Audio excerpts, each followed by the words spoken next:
Hello, and welcome to my Fire Emblem 9 Path of Radiance 100% gross low turn count playthrough. I'm your host, Typhoon Carter.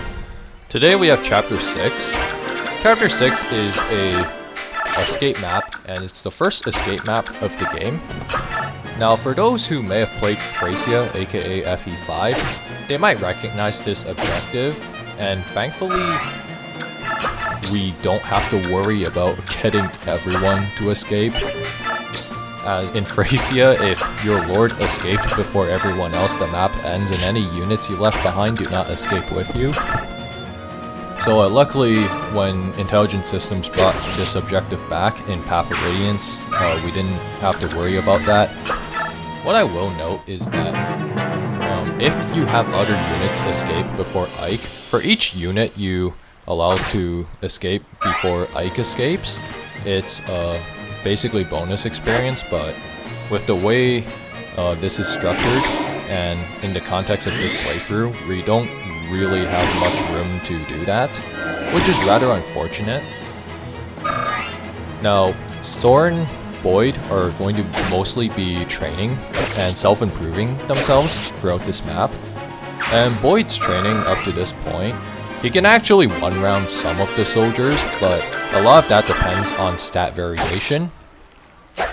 As some of them he can cleanly one-round KO with his Iron Axe, and some he doesn't quite do that. And then Titania here uses her Hand Axe, which is the first time we've really put this to use since like Chapter 3, as there are some 1 to 2 range enemies that we need to deal with, at least on this upcoming enemy phase. And Soren, when he got that adept, it didn't really matter. One thing to note about attacking through trees is that not every unit is able to do this. As in Path of Radiance, some units, like if you're on a horse and you're trying to throw a javelin in between an enemy through the trees, then it won't work. But if you're a flyer or you use magic, then like it will work just fine, which is one of the weirder terrain interactions in Path of Radiance. And then Boyd here, he doesn't quite one-round KO, and it looks like Riss is going to get attacked, but this is not going to be the case because we're going to take advantage of the enemy's retreat AI. But first, this Armor Knight attacks Oscar, and we don't have him attack back because Oscar basically can't really do much damage to this fat Armor Knight. And Titania's Hand Axe comes in handy here, as there was an archer that we needed to deal with. As if we did not do that, then it would have screwed up our routing, and it would have interfered with how we were going to get out of this map. And there we watched that soldier retreat. But one thing to note is that when enemies drop below 40% of their HP, they will basically try to retreat and go to their nearest source of a healing, whether it be someone with a vulnerary or a healing bush, for example. And Oscar there, that was just basically chip EXP. As Boyd attacks this mage, Boyd here ends up missing one of the hits, but it's going to end up being a free kill for Soren, mostly because there's going to be one notable AI change that's going to occur as we get close to the escape point, which will overrule the retreat AI a little bit. And it's just a free heal for Riss here as he gets more experience. And Soren, we basically have him come and take care of this soldier that was severely weakened, as it's another free kill for him, and training Soren is going to be important.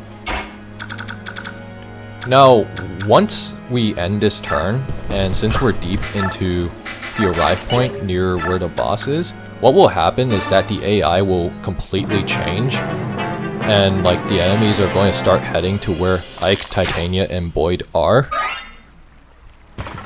as they want to prevent our party from arriving at the escape point, or rather prevent Ike from doing so. Ike actually did not need to get that critical, but it's a nice bonus. And because of the AI change, we watch the mage not really retreat per se, as he tries to take a shot at Soren.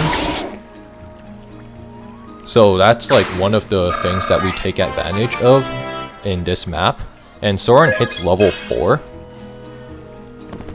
Now we also had Soren positioned there, as this Cavalier that just tried to attack Soren has a droppable poleaxe.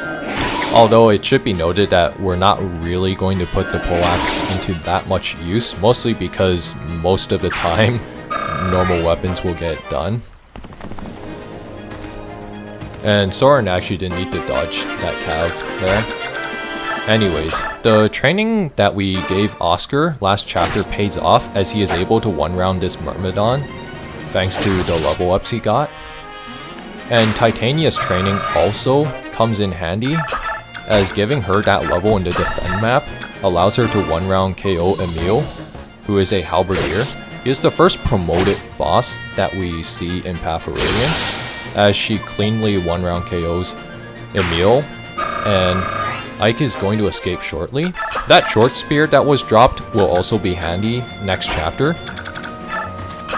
And Riss here gets a level up, and at this point it's just cleaning up and just some last minute optimization, as Riss hits level 5. And then here we have Boyd basically weaken the Cavalier so that we can give Soren a very easy kill. As once again, we need Soren to promote before chapter 9, so that's going to be vital. Unfortunately, Boyd missed there, but he only needed to hit once, as Soren has just enough to take care of the job. And with that, that is going to be chapter 6 cleared in 4 turns. And I will see you guys next time for chapter 7. And with all that done, Ike is going to get a men's staff. And I'll see you guys next time. Signing out. Bye bye.